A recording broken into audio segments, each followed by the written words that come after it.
dalam lindungan Allah.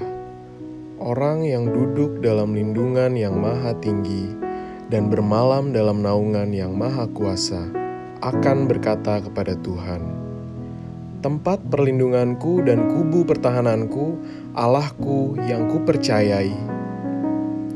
Sungguh dialah yang akan melepaskan engkau dari jerat penangkap burung, dari penyakit sampar yang busuk. Dengan kepaknya ia akan menudungi engkau, di bawah sayapnya engkau akan berlindung. Kesetiaannya ialah perisai dan pagar tembok.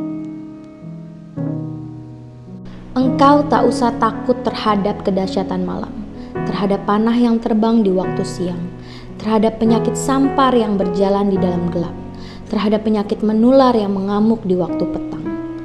Walau 1000 orang rebah di sisimu dan 10.000 di sebelah kananmu, tetapi itu tidak akan menimpamu. Engkau hanya menontonnya dengan matamu sendiri dan melihat pembalasan terhadap orang-orang fasik. Sebab Tuhan ialah tempat perlindunganmu, yang maha tinggi telah kau buat tempat perteduhanmu. Malapetaka tidak akan menimpa kamu, dan tulah tidak akan mendekat kepada kemahmu. Sebab malaikat-malaikatnya akan diperintahkannya kepadamu, untuk menjaga engkau di segala jalanmu. Mereka akan menatang engkau di atas tangannya, supaya kakimu jangan terantuk kepada batu. Singa dan ular tedung akan kau langkahi. Engkau akan menginjak anak singa dan ular naga. Sungguh, hatinya melekat kepadaku, maka aku akan meluputkannya. Aku akan membentenginya, sebab ia mengenal namaku.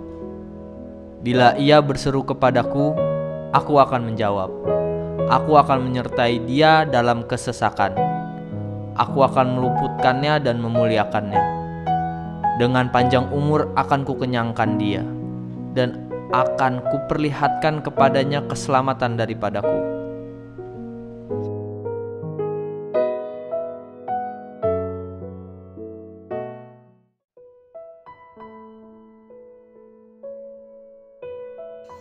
Pentakosta ketiga adalah pencurahan Roh Kudus yang dahsyat di zaman ini melebihi yang terjadi di Azusa Street.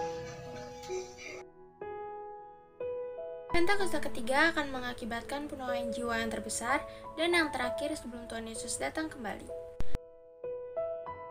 Pentakosta ketiga akan membangkitkan generasi Yeremia, yaitu anak-anak muda yang dipenuhi oleh Roh Kudus, cinta mati-matian kepada Tuhan Yesus, tidak kompromi terhadap dosa, dan akan bergerak untuk memenangkan jiwa-jiwa.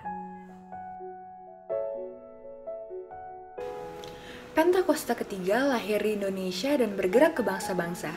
Gerakan ini dari timur ke barat dan akan kembali ke Yerusalem.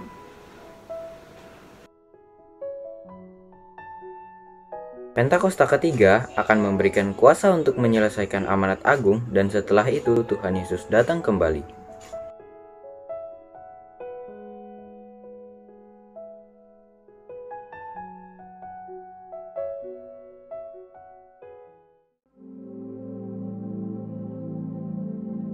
Shalom semua, saya mau mengajak saudara untuk menggambarkan sosok Tuhan. Apa yang ada di benak saudara? Laki-laki atau perempuan? Banyak dari kita pasti akan menggambarkannya sebagai sosok laki-laki, bukan perempuan.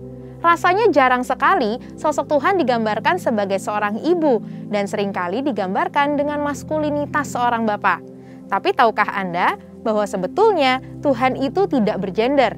Dia bukan laki-laki ataupun perempuan. Menurut Yohanes 4 ayat 24, Tuhan adalah roh. Akan tetapi, dalam penulisan Alkitab yang didasarkan pada budaya bangsa Israel yang patriarkal, disitulah Tuhan digambarkan sebagai sosok laki-laki, yaitu sebagai raja dan bapa. Saat mengekspresikan dirinya, Yesus pun mengajarkan gerejanya sebagai mempelai wanita dan dia sebagai mempelai pria. Tujuannya adalah untuk menunjukkan bahwa Israel menyembah Allah yang benar, yang memelihara dan membela. Berbeda dari bangsa-bangsa di sekeliling mereka yang menganut kebudayaan pagan dan kebanyakan mengambil sosok dewi-dewi untuk disembah. Walaupun iman dasar kekristenan percaya bahwa Yesus adalah putra dari Allah Bapa dan ini mengandung makna maskulinitas. Akan tetapi, Tuhan juga digambarkan sebagai seorang ibu. Di dalam Yesaya 66 ayat 12-13, Tuhan berkata, "Kamu akan menyusu, akan digendong, akan dibelai-belai di pangkuan, seperti seseorang yang dihibur ibunya. Demikianlah aku ini akan menghibur kamu." Semua implikasi tersebut bukan untuk membedakan nilai, hak, dan martabat laki-laki dan perempuan. Di hadapan Tuhan, kita semua adalah setara, yaitu sebagai pembawa gambaran Tuhan. Demikian pula dalam gereja dan pelayanan. Tuhan memberi tempat kepada perempuan. Banyak contoh dalam Alkitab yang menunjukkan perempuan dihormati dan dipercaya untuk memimpin, mengajar, dan bernubuat. Dalam pelayanan Yesus, Ia juga menghilangkan diskriminasi terhadap kaum perempuan dan penyalahgunaan otoritas laki-laki. Yesus menjadi sahabat perempuan dan mendorong perempuan untuk memberitakan Injil. Yesus pun memuji, membela, dan menyelamatkan perempuan yang seringkali direndahkan. Gereja kita pun konsisten mengikuti ajaran Tuhan, di mana perempuan dapat diangkat sebagai gembala, guru, worship leader, pengkhotbah, dan sebagainya. Mungkin ada yang bertanya, kemudian bagaimana dengan ayat yang tertulis dalam 1 Timotius 2 ayat 9-15 yang sepertinya mengharuskan perempuan berdiam diri, dilarang mengajar, dan tidak boleh berdandan? Perlu diketahui bahwa konteks ayat tersebut Paulus tujukan untuk mengajar jemaat Efesus yang dilanda ajaran sesat, pengaruh dari budaya paganisme setempat, di mana beberapa kaum perempuan elit yang melayani dianggap sebagai dewi dan mendominasi, mengambil alih otoritas yang merusak tatanan struktur Tuhan, bahkan mengajarkan ajaran sesat. Pada dasarnya, Rasul Paulus mendukung perempuan untuk bernubuat dan mengajar, serta menghormati dan memperhitungkan jeripaya perempuan yang melayani gereja. Jadi, kekristenan sebetulnya adalah kabar sukacita untuk kaum perempuan yang mengubah pola pikir bahwa laki-laki adalah sosok yang lebih superior. Memiliki pemahaman yang benar akan posisi Tuhan terhadap gender sangat penting untuk gerejanya, supaya perempuan tidak lagi merasa direndahkan atau merasa tidak mempunyai nilai dalam kehidupan sosial dan rohani. Mari kita pahami bersama beberapa anggapan tentang kesetaraan gender sesuai dengan firman Tuhan. Yang pertama, perlu dipahami bahwa kesetaraan bukan berarti serupa. Walaupun setara, tetapi memiliki perbedaan fungsi, tugas, dan kewajiban. Firman Tuhan mengajarkan melalui ketritunggalan Allah. Secara esensi, tiga pribadi ini adalah Allah sendiri, namun memiliki fungsi masing-masing. Seperti dalam karya keselamatan, Bapa berfungsi untuk merencanakan keselamatan.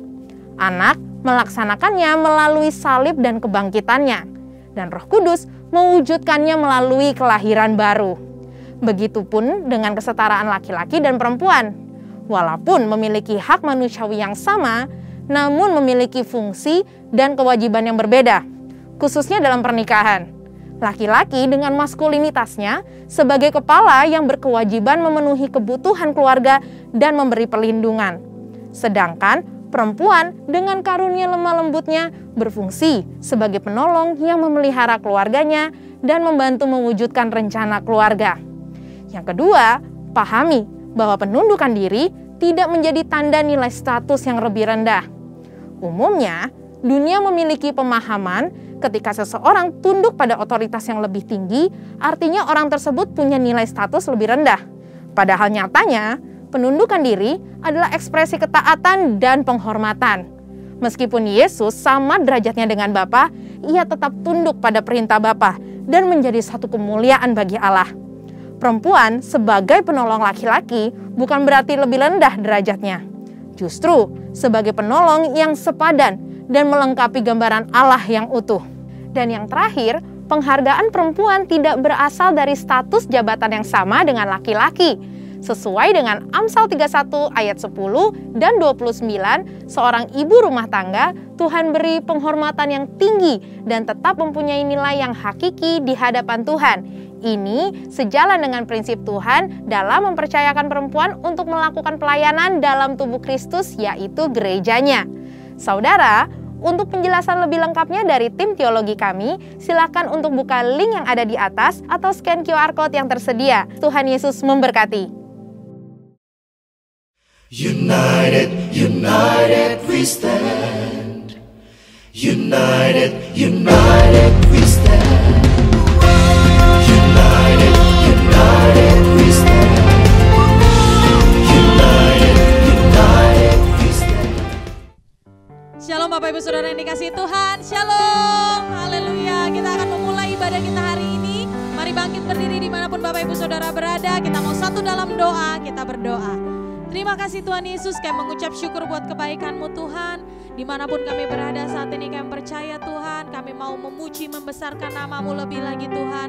Biarlah segala puji-pujian kami boleh naik jadi dupa yang berbau harum di hadapan-Mu. Hari ini kami bersuka cita karena Tuhan Yesus baik. Tuhan Yesus yang memberikan kami kekuatan hari demi hari. Terima kasih Tuhan, kami sudah berdoa dan siap memuji Tuhan.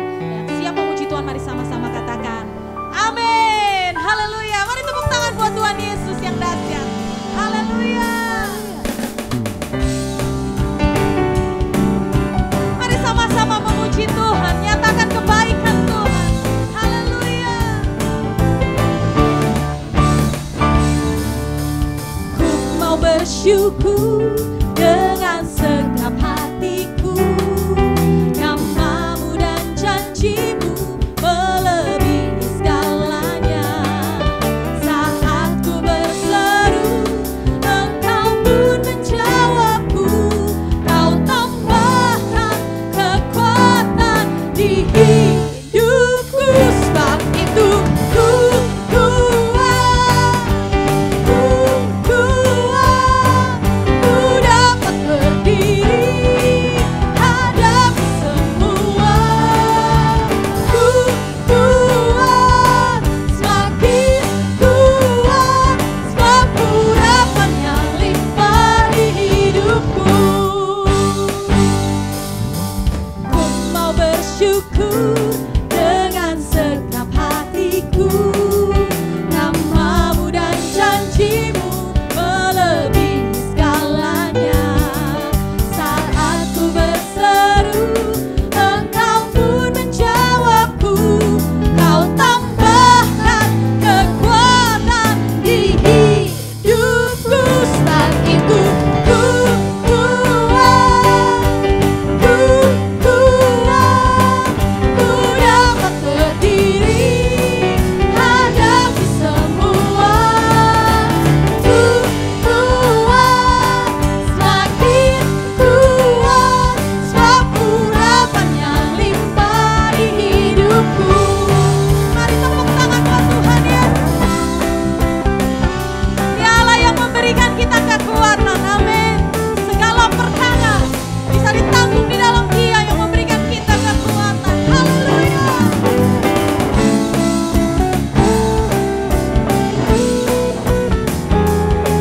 Mari sama-sama katakan dengan imanmu.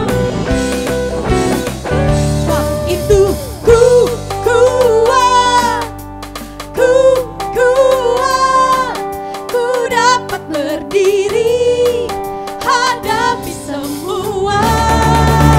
Ku kuat, semakin kuat, sebab urapan yang limpah di hidupku. Sebab itu ku kuat, ku dapat berdiri hadapi semua. Ku kuat, semakin kuat, sebab urapan yang limpah di hidupku. Sebab urapan yang limpah, urapan yang limpah, urapan yang limpah di hidupku. Haleluya.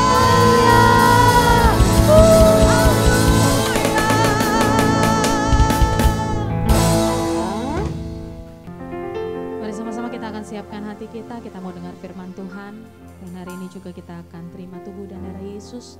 Karena mari sama-sama kita siapkan hati kita mau datang di hadirat Tuhan, kita mau sembah Tuhan. Terima kasih Tuhan Yesus.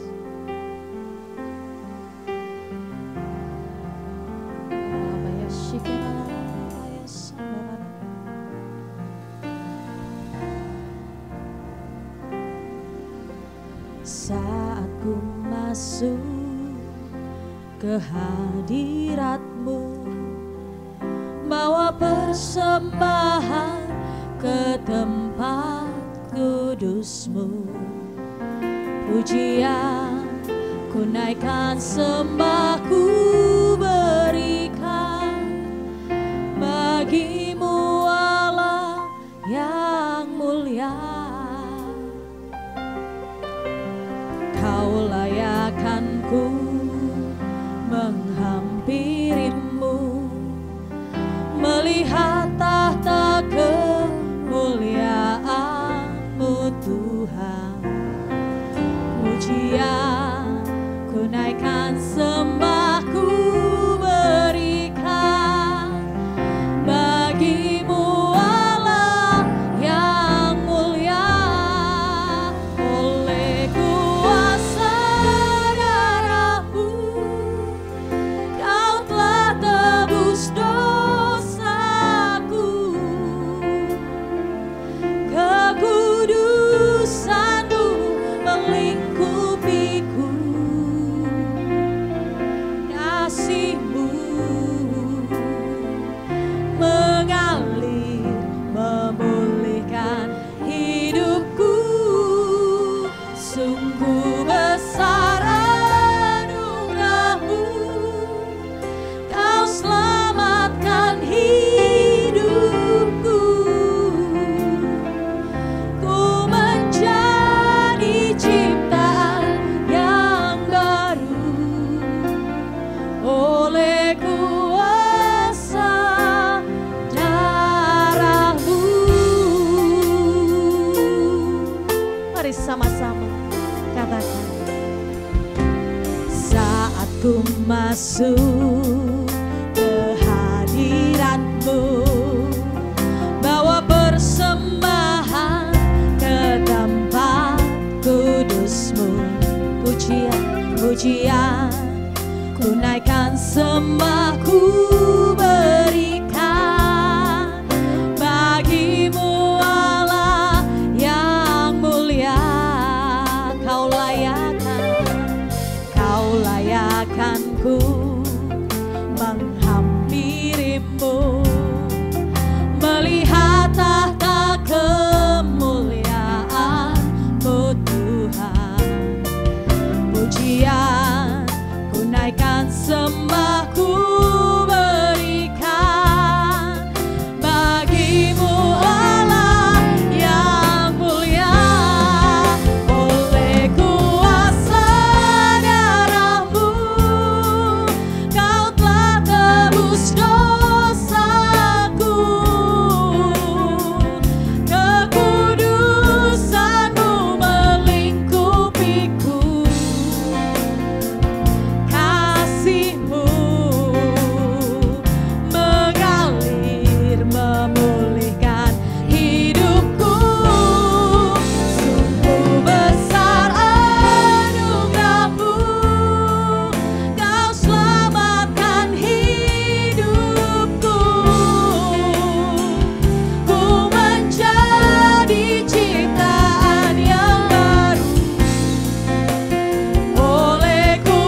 kasih buat kuasa darah-Mu Tuhan. Terima kasih buat pengorbanan-Mu. Terima kasih buat tubuh dan darah-Mu Tuhan. Seralabaya syakalalalabaya takalalalabaya lalalabaya lalalabaya sadalalalalalalaba. Oyalalabaya shikiralalabaya shandalalaba. Yesus, Yesus. Lalalabaya shakaralaba. Iralalabaya sidiri. Lalalabaya shikiralalalalalaba. Iralalabaya sadalalalalalabaya takalalalabaya sakalalabaya shikiralalaba. Orapatakaya sadalalabaya sadalalabaya sade. Haleluya. Kami puji,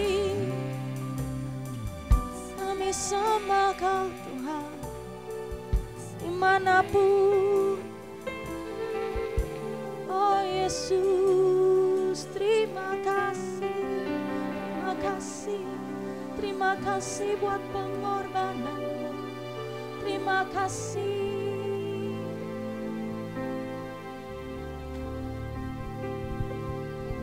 Ku kan menari dan bersuka karena-Mu, oh Yesusku, dan ku kan minum air-Mu bagai rusa rindu. Selalu ku hidup dalam-Mu dan hidup-Mu di dalamku, oh Yesusku.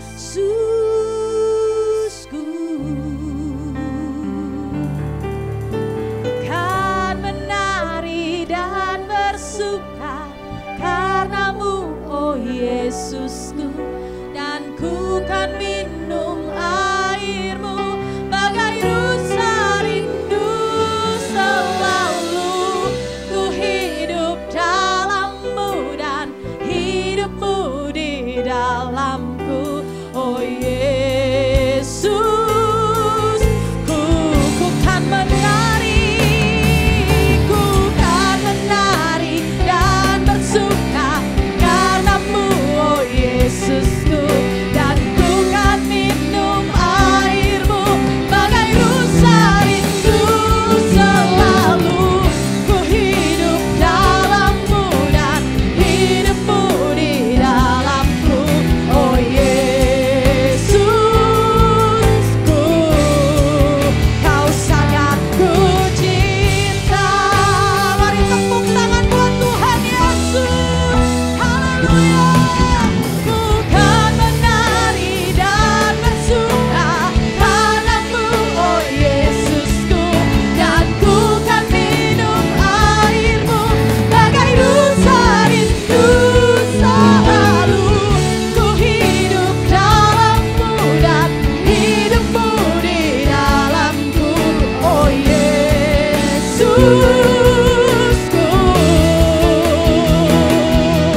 Ku kan menari dan bersuka karena-Mu, oh Yesusku, dan ku kan minum air-Mu bagai rusa rindu.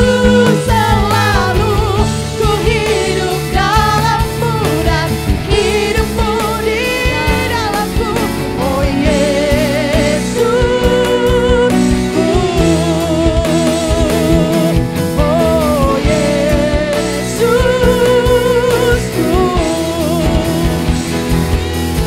oh Yesusku. Kau sangat ku cinta.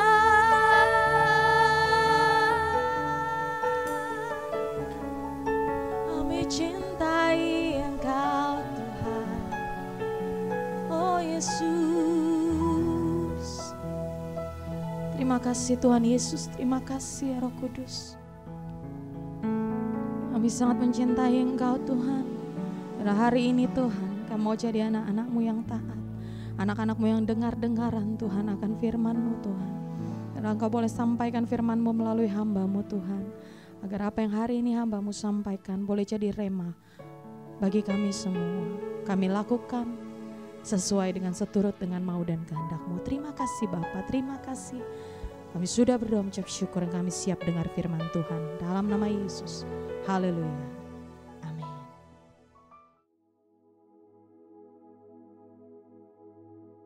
Shalom, selamat pagi, selamat berjumpa kembali pada minggu kedua. Sebentar kita juga akan masuk dalam perjamuan kudus. Kita mau mengucap syukur kepada Tuhan Yesus. Tuhan telah terus menjaga, melindungi kita dengan sempurna. Kemarin minggu lalu sudah sampaikan visi misi Tuhan dan sudah mulai bergerak, yaitu Maranatha Generation, di mana saat ini kita akan melihat lebih dalam secara spesifik apa yang harus kita kerjakan untuk waktu-waktu ke depan ini. Mari kita satukan hati, kita rendahkan diri kita. Kita minta pengurapan dari Roh Kudus. Bapa yang baik, kami ucap syukur, kami berterima kasih untuk hari ini Tuhan Yesus. Kalau Engkau menaruh satu pesan, hidup karena percaya, bukan karena melihat. Biarlah Roh Kudus yang menjabarkan dan ciri-ciri daripada anak-anak-Mu yang hidup karena percaya, bukan karena melihat. Kami mau belajar tuntunan-Mu lebih dalam lagi, Roh Kudus.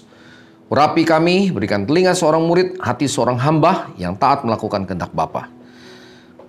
Urapi anak-anak-Mu, hamba-hamba-Mu yang melayani, yang ada di studio, juga semua anak-anak-Mu yang ada di rumah kami masing-masing.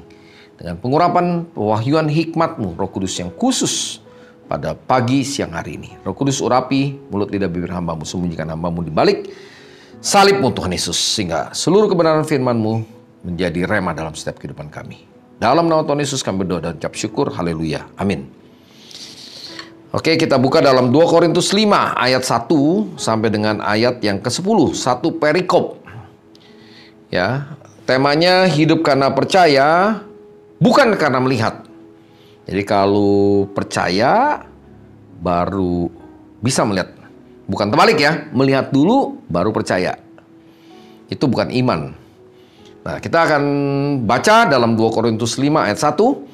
Karena kami tahu bahwa jika kemah tempat kediaman kita di bumi ini dibongkar, Tuhan telah menyediakan suatu tempat kediaman di sorga bagi kita. Suatu tempat kediaman yang kekal, yang tidak dibuat oleh tangan manusia.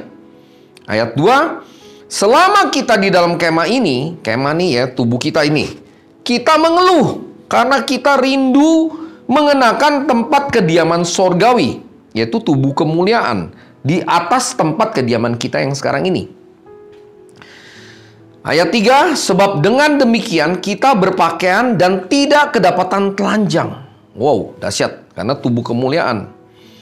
Ya, sebab ya kalau tubuh duniawi ini kan, tubuh yang fana ini harus pakai baju gitu kan.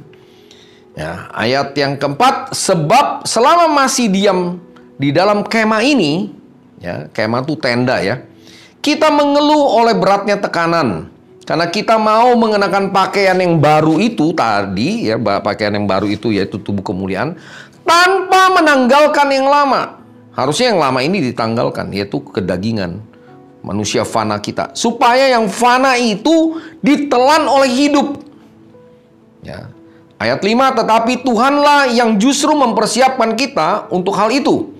Dan yang mengaruniakan Roh Kudus kepada kita sebagai jaminan segala sesuatu yang telah disediakan bagi kita.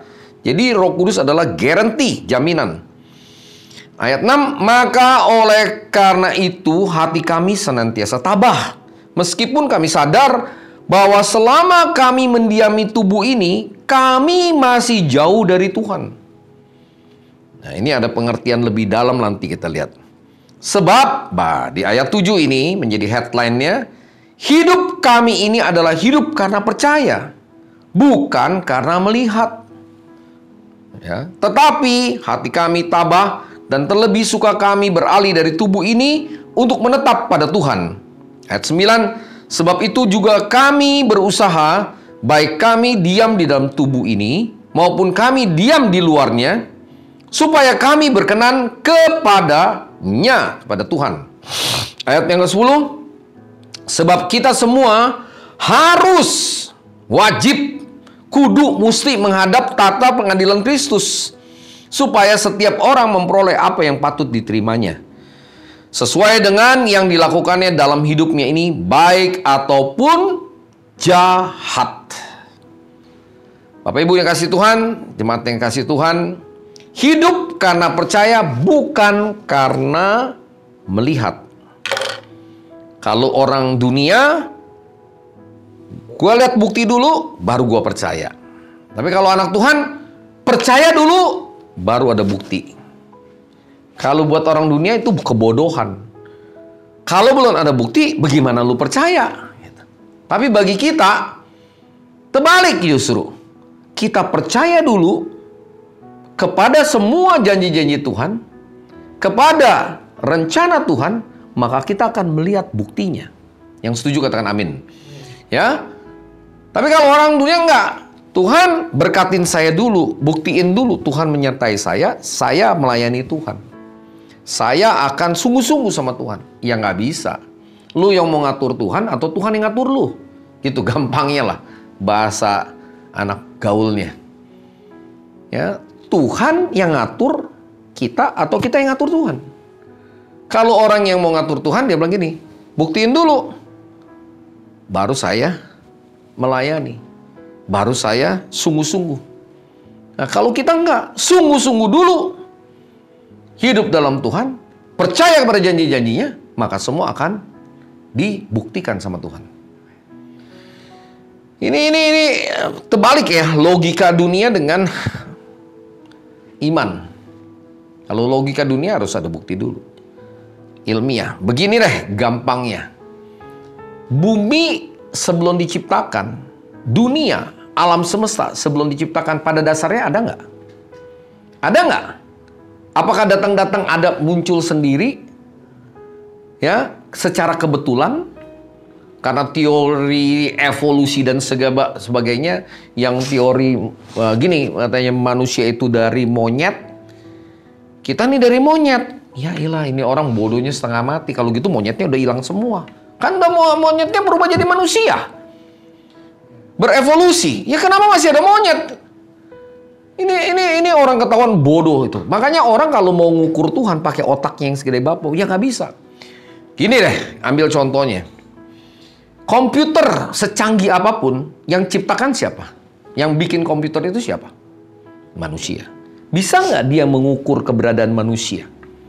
Ya nggak bisa. Kalau nggak dikasih input datanya, kata komputer itu. Secanggih apapun, robot ataupun apalah, AI lah segala macam, itu yang bikinnya manusia. Berarti manusia lebih dong di atas daripada ciptaannya. Masa mungkin manusia bisa mengalahkan Tuhan? Tuhan yang menciptakan manusia, terus manusia mau ngatur Tuhan, terus manusia mau jadi Tuhan. Ya nggak mungkin lah, mimpi. Impossible. Itu yang disebut impossible. Makanya hidup kita karena percaya dulu, baru ada bukti. Kalau hidup melihat dulu, baru ada bukti.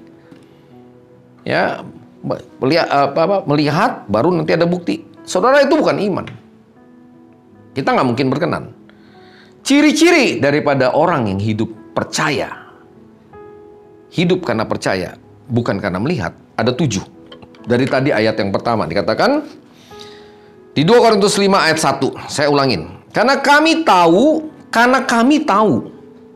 Ya, Paulus menyadari bahwa jika kemah, ini nih kemah, ya kan temporary nih, tempat kediaman kita di bumi ini dibongkar, Tuhan telah menyediakan suatu tempat kediaman di sorga bagi kita. Suatu tempat kediaman yang kekal, yang tidak dibuat oleh tangan manusia. Dibuat sama siapa? Tuhan sendiri. Artinya apa? Paulus menyadari, kita pun harus menyadari, senantiasa menyadari bahwa tubuh kita ini adalah kemah sementara. Udah jatuh dalam dosa nih, udah nggak abadi lagi. Manusia pertama jatuh ke dalam dosa.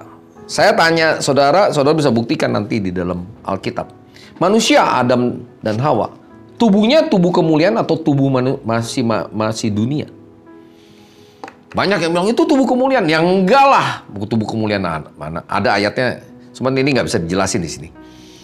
Ya, semua ada ayatnya. Dia tubuhnya tubuh yang fana. Kenapa? Orang diambilnya dari tanah kok dihembuskan nafas kehidupan. Cuman dia punya hidup yang bukan long term, eternal. Kalau dia tidak makan buah pengetahuan jahat dan baik itu. Dia tidak melanggar perintah Tuhan. Karena dia melanggar, dia jatuh dalam dosa, dia mati. Tuhan bilang kalau lu makan, lu mati hari ini. Ya.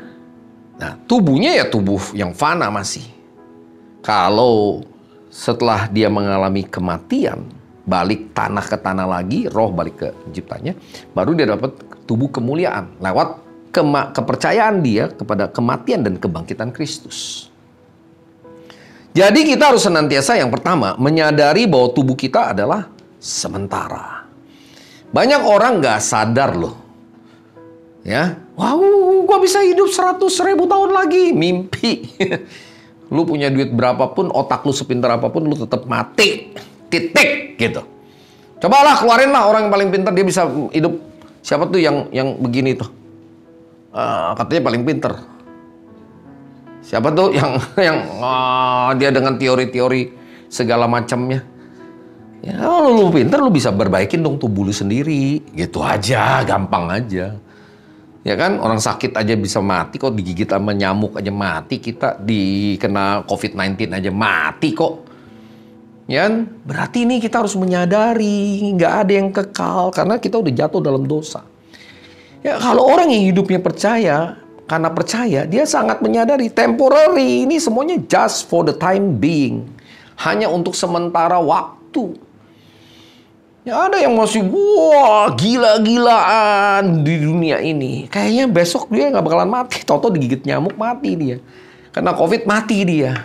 Baru wah udah infus kiri kanan. Wah mau badan segede apa kek. Ya kan mau segede dia bisa apalah.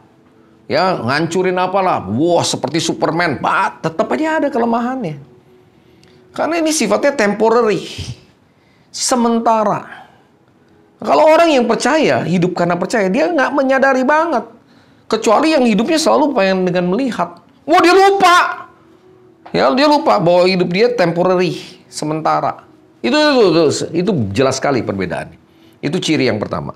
Nah yang kedua, dikatakan di 2 Korintus 5 ayat 2 dan 3. Selama kita di dalam kemah ini, kita mengeluh. Ya, yang sementara karena kita rindu mengenakan tempat kediaman sorgawi di atas tempat kediaman kita yang sekarang ini. Sebab dengan demikian kita berpakaian dan tidak kedapatan telanjang. Orang yang hidupnya karena percaya itu merindukan tubuh sorgawi, tubuh kemuliaan. Ya, kalau baca 2 ayat ini jelas dia merindukan tubuh kemuliaan. Tapi ini harus ditanggalkan nanti. Jadi tubuh kemuliaan itu tubuh sorgawi. Eternal. Abadi dia. Agar roh, jiwa, dan tubuhmu terpelihara sempurna. Hidup kudus dan tak bercacat di hadapan Tuhan. Roh itu hati. Ya, itu nafas dari Tuhan. Waktu Tuhan mengembuskan nafas itu jadi roh. Jiwa. Pikiran, perasaan, perkataan, dan kehendak. P3K. Tubuh ini yang sementara. Roh kita diperbarui. Hatinya menjadi hati Kristus. Jiwanya, pikiran kita menjadi pikiran Kristus. Filipi 2 ayat 1-5. Tidak mengutamakan kepentingan diri sendiri, tapi kepentingan semua orang. Tidak baperan, dikit-dikit tersinggung, ngambek. Ini manusia dunia, kalau yang begini. Hidupnya karena lihat hoax. Wah, diberitain, difitnah. Wah, tersinggung. Coba lihat orang kalau yang hidupnya karena percaya. Difitnah, diapain? Wah, terima kasih Tuhan Yesus. Ini ada sesuatu yang besar. Ya, responnya selalu positif. Kenapa? Dia mau punya satu kerinduan untuk tubuh kemuliaan. Nanti saya kemarin waktu kena COVID, saya minta Tuhan, memang tiap hari saya berdoa, setiap sel-sel yang rusak dalam tubuh saya, jutaan sel yang rusak tiap hari, Tuhan ganti sel yang baru. Sel sorgawi, sel Kristus. Dan setelah itu saya doain semuanya, yang sakit-sakit juga. Tuhan ganti sel yang baru. Hatinya udah baru, jiwanya baru, pikirannya, perasaan, perkataan kehendak Kristus. Perkataan Kristus itu selalu membangun. Ya, perkataan yang bukan justifikasi, tapi perkataan yang selalu mendorong, membangun, encourage seseorang. Tidak selalu mencemooh. Itu perkataan Kristus. Ya, tapi kalau orang yang hidupnya karena melihat, dia selalu mencemooh. Kalau udah ada bukti baru dia puji-puji orang. Nah, ini duniawi sekali. Ya, baru nanti tubuhnya. Tubuhnya ini nanti makin lama makin tua, dia menuju pada tubuh kemuliaan. Ya nggak apa-apa, nanti ada waktunya mungkin mesti harus mati, ya mati. Tapi kalau seperti Henok, dia rapture loh, nggak ngalamin kematian. Seperti Elia, dia rapture, nggak ngalamin kematian. Kita bisa nggak? Ya ini yang lagi ditunggu. Rapture bersama-sama. Tapi kalau kita pada grade tertentu, ya karena ini memang udah destinasi yang Tuhan mau kita bersama-sama, makanya korporat bersama. Ya kalau dulu masih by individu, Henok bisa secara individu. Siapa lagi? Si Nabi Elia bisa secara by individu, dia bisa ngalamin rapture. Nah, kalau ini belum dalam masuk konteks perjanjian baru, bahkan ke pewahyuan, kita pun juga bisa rapture satu persatu. Kalau kita minta, kita punya kerinduan tubuh kemuliaan, ya tentu syaratnya adalah tadi, hidupnya karena percaya, bukan karena melihat. Jadi senantiasa menyadari bahwa tubuh kita ini sementara. Jangan pikir tubuh ini darah dan daging tidak dapat bagian dalam kerajaan Tuhan. Catat itu baik-baik. Darah dan daging. Jadi orang yang penuh dengan kedagingan nggak bisa. Apalagi orang yang masih keinginan mata, keangkuhan hidup, keinginan daging yang begitu tinggi, mimpi. Karena dia pikir dia fokusnya untuk duniawi. Tadi 3 keinginan itu. Karena dia tidak menyadari bahwa tubuh dia adalah sifatnya sementara. Kemah. Makanya itu bicara restorasi Pondok Daud itu bicara tentang kemah. Bukan bangunan lagi. Nah, kalau pendeta kebangunan lagi, itu masih perjanjian lama itu. Ya, masih bait suci Salomo. Bukan Tabernacle of David. Makanya sekarang berat semua, susah. Gedung gereja yang besar-besar juga kosong.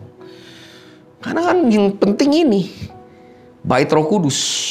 Dengan harapan tubuh kemuliaan. Itu yang kedua. Yang ketiga, 2 Korintus 5 ayat 4. Sebab selama masih diam di dalam kemah ini, kita mengeluh oleh beratnya tekanan. Karena kita mau mengenakan pakaian yang baru itu tanpa menanggalkan kemah yang lama ini. Supaya yang fana itu ditelan oleh hidup. Artinya apa? Mau mematikan kedagingan kita agar bisa diberikan tubuh kemuliaan. Nggak bisa ini kalau nggak mau dimatikan kedagingannya tadi, penyangkalan diri, pikul salib, matiin keakuan, keinginan daging. Saudara harus berlatih itu. Nggak mudah.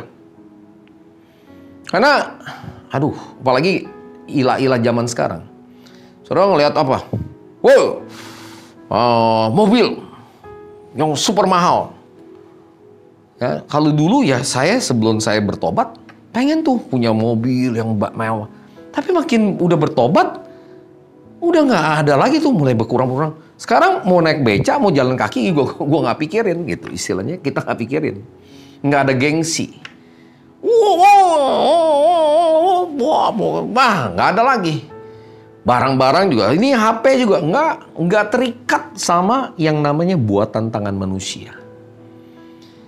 Jadi penyangkalan diri itu mau mematikan kedagingan kita agar bisa diberikan tubuh kemuliaan. Kalau orang nggak mau menyangkal diri, nggak mau pikul salib, nggak mau mematikan kedagingan, bisa nggak tubuh kemuliaan? Nggak bisa. Nggak bisa. Orang dia merindukannya duniawi kok, bukan sorgawi. Pikirkan perkara yang di atas. Perkara di atas itu rapture. Perkara di atas itu pengangkatan. Sorgawi. Hal-hal yang bersifat kekal. Udahlah nanti aja dah. Nanti udah umur kira-kira 50, 60, 70 lah. Saya baru ngomongin itu. Kalau sekarang masih muda, saya mau puas-puasin dulu. Keburu mati kamu tahu. Mati muda. Ada nggak banyak orang yang mati muda? Banyak. Kamu tidak memanfaatkan, kita tidak memanfaatkan. Kita punya waktu. Waktu itu yang paling mahal, yang paling berharga. Ya, nggak bisa saudara beli waktu yang kemarin yang udah lewat. Ya, time tunnel. Orang mimpi bisa balik ke 100 tahun yang lalu. Nggak usah 100 tahun, 1 hari yang kemarin. Ya, itu hanya dalam mimpi. Ya, kita harus menyadari, matikan keinginan daging kita, keangkuhan hidup kita. Baru bisa diberikan tubuh kemuliaan. Tadi merindukan tubuh kemuliaan. Yang ketiga, matikan kedagingan kita. Baru yang keempat, 2 Korintus 5 ayat 5.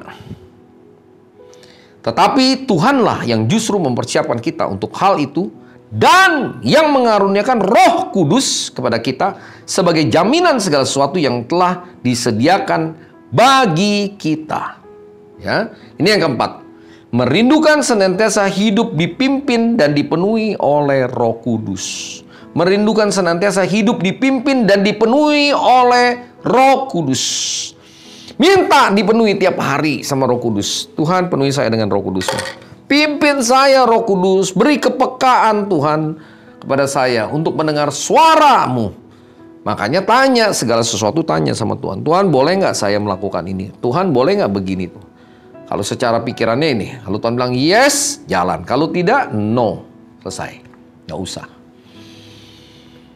Ya, sebab segala sesuatu dari Tuhan, oleh Tuhan, untuk Tuhan. Bagi Tuhanlah kemuliaan. Jangan curi kemuliaan Tuhan itu. Jadi merindukan senantiasa hidup dipimpin oleh Roh Kudus. Dipenuhi oleh Roh Kudus. Nggak mudah ini, nggak mudah. Teorinya mah gampang banget. Ya, peganglah tanganku Roh Kudus setiap hari. Ku tak dapat jalan sendiri tanpa Roh-Mu. Ya, nggak mungkin kita bisa jalan tanpa Roh Kudus. Karena kita akan tersesat. Kita tanya, minta dipenuhi dengan Roh Kudus. Kadangkala bisa salah juga. Salah menginterpretasikannya. Tapi minimal orang yang bertanya selalu mohon sama Tuhan, dituntun, dipimpin, maka semua akan berjalan seturut rencana kehendak Tuhan. Ya, itu yang keempat. Merindukan senantiasa hidup dipimpin oleh Roh Kudus dan dipenuhi Roh Kudus. Yang kelima, 2 Korintus 5 ayat 6-8. Maka oleh karena itu hati kami senantiasa tabah, meskipun kami sadar bahwa selama kami mendiami tubuh ini, kami masih jauh dari Tuhan. Jadi kalau kita masih diam di tubuh ini, masih jauh nih sebetulnya. Ada orang yang bolak-balik, waduh kayaknya turun naik sorga terus gitu kan. Orang masih dalam tubuh kok. Sebab hidup kami ini adalah hidup karena percaya, bukan karena melihat. Tetapi hati kami tabah, dan terlebih suka kami beralih dari tubuh ini untuk menetap pada Tuhan. Nah ini yang kelima. Senantiasa tabah dan percaya untuk merindukan kedatangan Tuhan. Ya. Jadi tabah, percaya. Walaupun ada orang yang kadang-kadang udah sekian lama. Udahlah Pak Didi, apalagi yang senior-senior, pendeta-pendeta senior. Pak Didi tahu nggak? Udah dari puluhan tahun yang lalu, katanya. Ya, kakek saya juga ngomong gitu. Tuhan Yesus udah mau datang. Buktinya nggak datang-datang. Waduh, Pak. Itu ayatnya ada tuh. 2 Petrus 3. Ya, baca situ. Banyak orang yang menganggap lalai Tuhan. Mana nggak datang-datang? Tanda-tandanya kelihatan kok. Bisa dilihat. Ada banyak. Makanya tanya sama Roh Kudus.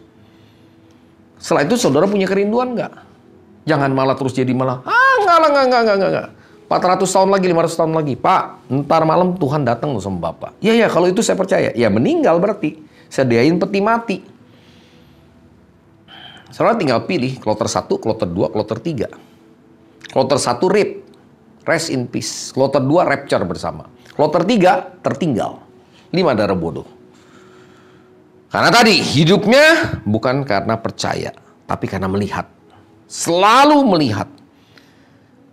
Hal-hal yang melihat ini, sifat yang bisa dilihat ini sementara loh. Justru roh yang gak kelihatan itu kekal. Roh bisa kelihatan gak? Ya, orang mati rohnya keluar kelihatan gak? Kelihatan gak? Enggak. Mau pakai roh gak kelihatan. Ya, roh sifatnya kekal. Yang nggak kelihatan itu kekal, yang kelihatan sifatnya sementara. Jadi terbalik kan, kalau dunia kan, jadi dia nganggap yang kelihatan itu yang kekal. Ya, roh, jiwa, tubuh mana yang paling dominan? Tubuh, tubuh. Rohnya keluar mati, tubuh nggak bisa buat apa-apa. Jiwa, enggak. Saudara kuat di jiwa. Wah, pakai kekuatan jiwa. Terkutuklah orang yang mengandalkan pikirannya sendiri. Kan? Itu yang kelima. Senantiasa tabah dan percaya untuk merindukan kedatangan Tuhan. Dan yang keenam, 2 poin lagi.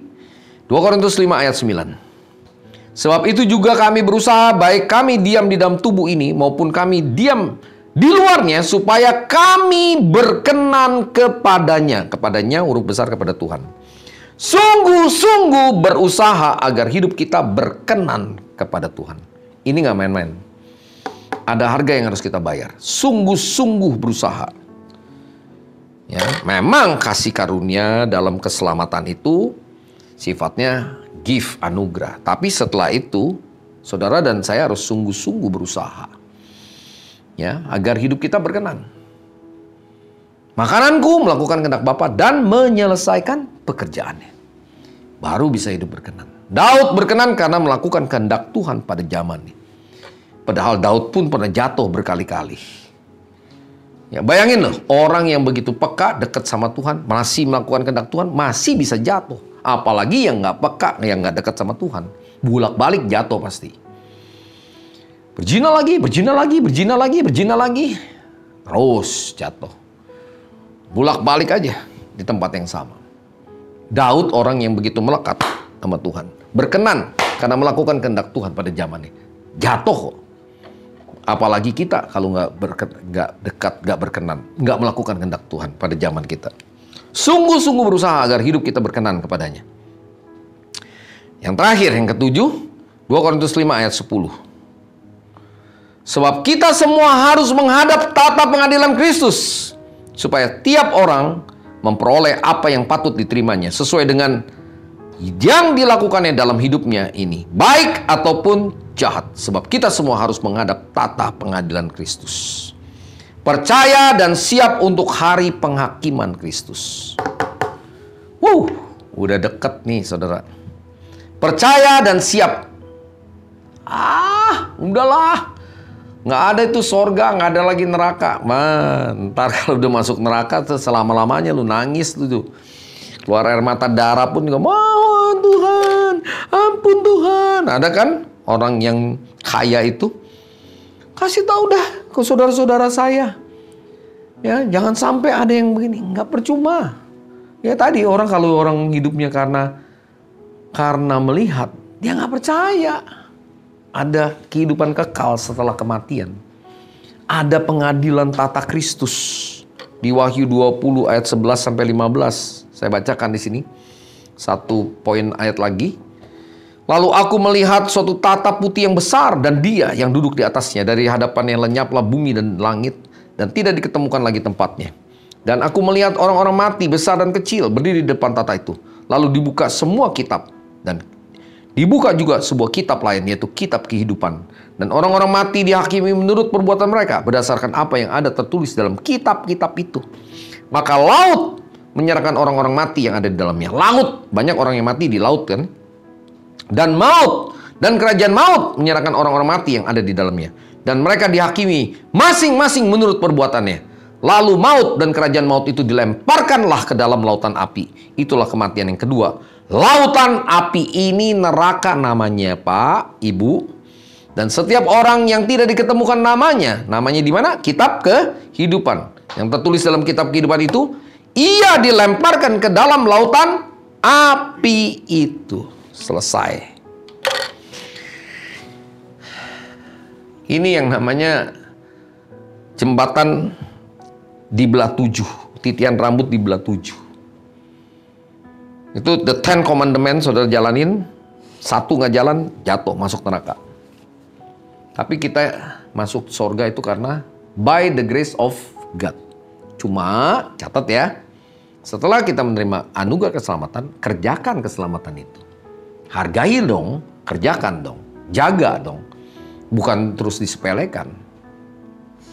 Jadi, kalau saudara sampai kehilangan lagi, ya, keselamatan itu karena kita menyepelekan, meremehkan pengorbanan Kristus di kayu salib. Saya ulangi ya, yang ketujuh, ini menjadi satu penekanan, kita harus percaya dan siap untuk hari penghakiman Kristus. Karena ini banyak orang hampir nggak percaya. Ya, kalau orang yang hidupnya karena melihat, udah urusan nanti, yang begitu urusan nanti. Ya, sekarang yang penting gua happy dulu, gua mau nikmatin dunia, mati urusan belakang. Saudara, dunia sifatnya sementara. Berapa sih umur saudara? 70, 80, 90? 100 lah. Itu hanya 100 tahun. Satu hari di mata Tuhan sama dengan 1000 tahun. Berarti 1/10 doang. 1/10 hari. Nggak sampai 1 hari. Nah, kalau kekekalan, ya, setelah hari penghakiman itu sifatnya eternal. Baik sorga, baik juga neraka itu sifatnya kekal. Nah, ini menentukan sekali. Kalau kita nggak sungguh-sungguh percaya akan hari penghakiman, susah. Nanti baru di situ nangis. Nah, 7 poin ini penting, saudara. Apalagi kita sebentar akan masuk perjamuan kudus. Ingat kasihnya, ingat pengorbanan Kristus. Waktu saudara ingat kasih Kristus, ingat pengorbanan Kristus saudara, hidup saudara akan sungguh-sungguh sama Tuhan. Kita hidup sungguh-sungguh sama Tuhan. Mari kita akan masuk perjamuan kudus. Kita merendahkan diri kita di hadapan Tuhan. Aba Bapa, kami menyadari selama kami masih hidup di dalam daging ini, kemah yang sementara ini bersifat sementara. Kami masih jauh dari Tuhan. Jangan kami menjadi sombong rohani, seolah-olah kami dekat dan kami mau mengatur Tuhan. Ampuni kami. Basuh kami dengan darah-Mu Tuhan Yesus. Buat kami terus menyadari bahwa hidup kami sementara. Buat kami terus merindukan akan tubuh kemuliaan. Sungguh-sungguh percaya kepada Engkau. Sungguh-sungguh merindukan kedatangan Engkau. Sungguh-sungguh hidup berkenan kepada Engkau. Sungguh-sungguh percaya akan hari penghakiman. Sehingga kami boleh mempersiapkan segala sesuatu. Sebentar juga kami akan masuk dalam sakramen perjamuan kudus. Tuhan ampuni kalau ada kesalahan. Mari jemaat yang dikasihi Tuhan, mempelai Kristus, sahabat mempelai Tuhan. Kita merendahkan diri di hadapan Tuhan. Kalau ada kesalahan kita minta ampun dari perkataan, dari pikiran, perbuatan kita. Basuh ya Tuhan Yesus dengan darah Tuhan Yesus. Sehingga kami layak untuk menerima tubuh dan darah-Mu Tuhan Yesus. Bagi kami yang Tuhan Yesus terikat, Tuhan lepaskan kami. Bagi yang sakit, Tuhan memberikan kesembuhan dalam nama Tuhan Yesus Kristus. Melalui tubuh dan darah-Mu Tuhan Yesus. Terima kasih Bapa. Kami siap Tuhan. Hamba-Hamba-Mu siap untuk menerima tubuh dan darah-Mu. Terlebih juga untuk hamba. Layakkan kami basuh dengan darah-Mu. Terima kasih Tuhan Roh Kudus. Dalam nama Tuhan Yesus kami berdoa. Haleluya. Haleluya. Terima kasih Bapa yang baik. Terpujilah nama-Mu kekal sampai selama-lamanya. Glory, glory, glory. Haleluya. Ora basyanda ya ralama ya ralama ya ralama ya ralama ya ralama ya ralama ya ralama. Kira bataka ya ralama syanda. Mari kita merenungkan akan pengorbanan Tuhan Yesus di kayu salib. Sebentar kita akan masuk juga dalam Jumat Agung. Tuhan, terima kasih untuk pengorbanan. Terima kasih Tuhan Yesus untuk karya penebusan-Mu di kayu salib. Terima kasih untuk hidup yang kekal. Terima kasih untuk segalanya.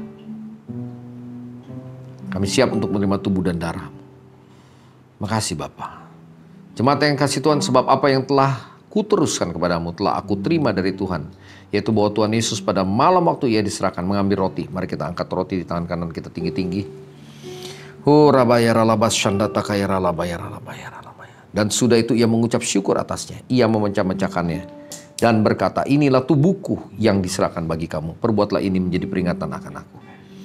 Jemaat yang kasih Tuhan, bukankah roti yang kita pecah-pecahkan adalah persekutuan dengan tubuh Kristus? Amin. Mari kita makan di dalam nama Tuhan Yesus.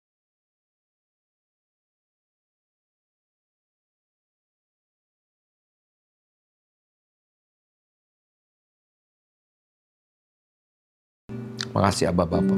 Makasih Roh Kudus. Demikian juga Ia mengambil cawan sudah makan. Mari kita angkat cawan di tangan kanan kita tinggi-tinggi.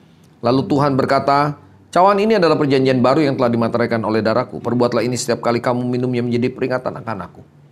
Jemaat yang kasih Tuhan, bukan kecauan pengucapan syukur, yang atasnya kita ucapan syukur adalah persekutuan dengan darah Kristus. Amin. Mari kita minum di dalam nama Tuhan Yesus. Oh, Rabayaralama. Katakan terima kasih Tuhan. Terima kasih, kami bersyukur. Kami bersyukur untuk tubuh dan darah-Mu. Kami bersyukur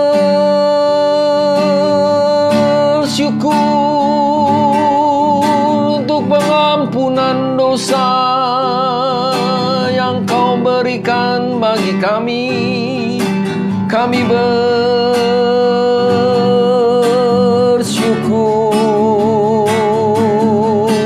untuk hidup yang kekal.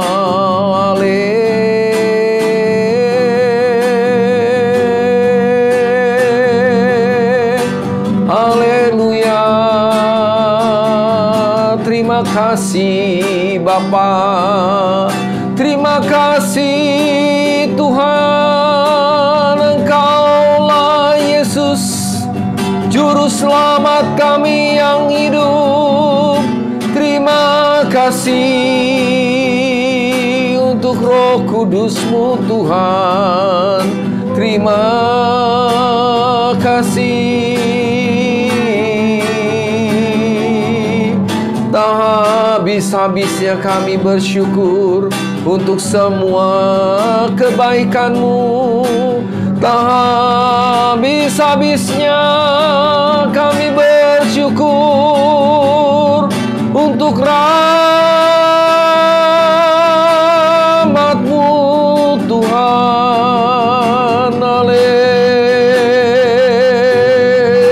Haleluya. Engkau Tuhan yang dahsyat, Engkau Tuhan yang ajaib.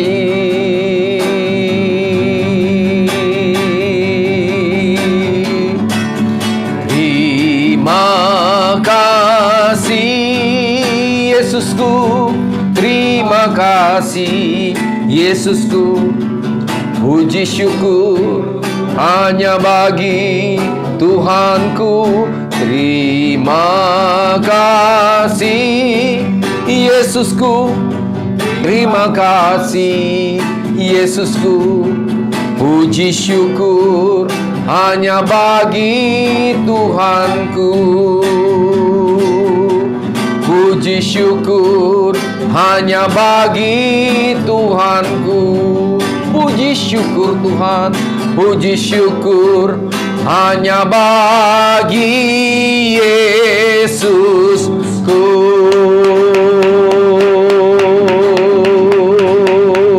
Katakan haleluya. Haleluya. Haleluya. Kau dahsyat Tuhan Yesus, Kau ajaib Tuhan Yesus. Engkau Bapa yang kekal. Tak habis-habisnya Tuhan, kami bersyukur. Kami merenungkan kasih-Mu, tidak pernah dapat kami balas semua kebaikan-Mu Tuhan. Biarlah hidup kami semakin hari semakin berkenan di hadapan-Mu Tuhan. Kau yang telah mengampuni setiap dosa dan pelanggaran kami Tuhan Yesus. Biarlah kami boleh mempergunakan waktu-waktu yang tersisa ini Tuhan, seturut dengan rencana dan kehendak-Mu ya Abba. Ampuni Tuhan Yesus, dari setiap kelemahan-kelemahan, kekurangan hidup kami Tuhan Yesus. Dari perkataan, pikiran, perbuatan kami yang mendukakan Engkau, mendukakan sesama kami Tuhan. Basuh kami dengan darah-Mu Tuhan Yesus. Kau melayakan setiap umat-Mu, melayakan Kau sayang pada setiap anak-anak-Mu Tuhan. Kau sayang pada gereja-gereja-Mu Tuhan Yesus. Peluk kami Tuhan, penuhi kami dengan Roh Kudus-Mu. Roh Kudus jamah, Roh Kudus, buat kami senantiasa mengingat akan pengorbanan-Mu Tuhan Yesus. Buat kami terus merenungkan akan kasih-Mu Tuhan, sehingga hidup kami Tuhan benar-benar hanya untuk kemuliaan bagi nama-Mu Tuhan Yesus. Terima kasih Abba Bapa, bersyukur untuk semuanya Tuhan. Roh Kudus pimpin, urapi, berkati semua anak-anak-Mu Tuhan. Mereka yang terikat Tuhan sudah lepaskan. Mereka yang sakit Tuhan sudah sembuhkan dalam nama Tuhan Yesus Kristus. Mereka Tuhan Yesus yang punya masalah, Tuhan memberikan kemenangan. Tuhan memberikan jalan keluar bagi setiap kami. Terima kasih Bapa, Kau pelihara kami, Kau jaga kami Tuhan. Kau seperti Kau menjaga biji matamu sendiri Tuhan Yesus. Terima kasih Bapa. Bersyukur untuk semuanya Tuhan. Kalau sebentar Tuhan Yesus, kalau kami Tuhan akan mengakhiri Tuhan Yesus. Dan Tuhan Kau menjamah semua anak-anak-Mu, semua Tuhan jemaat-Mu. Baik Tuhan yang ada di studio, baik kami yang ada di rumah. Tuhan melawat memberkati berlimpah-limpah. Dan sebentar kami Tuhan akan kembali pada keluarga kami, pada aktivitas kami sepanjang minggu ke depan. Kami mohon penyertaan-Mu, kami mohon berkat-Mu Tuhan Yesus. Mari kita bangkit berdiri, kita arahkan tangan kita kepada Tuhan Yesus. Segala pujian, segala hormat, segala kemuliaan kami kembalikan hanya untuk nama Tuhan kami Yesus Kristus. Dan saat ini Bapa kami rindu untuk menerima berkat daripada Tuhan sendiri. Jemaat yang kasih Tuhan, mempelai Kristus, sahabat mempelai Tuhan, biar kita boleh kembali ke rumah kita masing-masing. Kembali kepada aktivitas kita sepanjang minggu. Diberkatilah Bapak Ibu kasih Tuhan, jemaat kasih Tuhan, mempelai Kristus. Berkat rohani, jasmani, kesehatan, berkat secara finansial terus berlimpah-limpah melalui anak yang tunggal Tuhan kita Yesus Kristus dan persekutuan yang manis oleh Roh Kudus selalu menyertai kita sekalian. Mulai pagi siang hari ini sampai Maranatha, Tuhan Yesus datang kedua kali menjemput kita di ondel-ondel yang permai. Dan bahkan sampai selama-lamanya. Kita yang percaya diberkati bersama-sama katakan amin, amin, amin. Terima kasih Tuhan Yesus berkati berlimpah-limpah. Tuhan berkati. Sampai jumpa. Haleluya.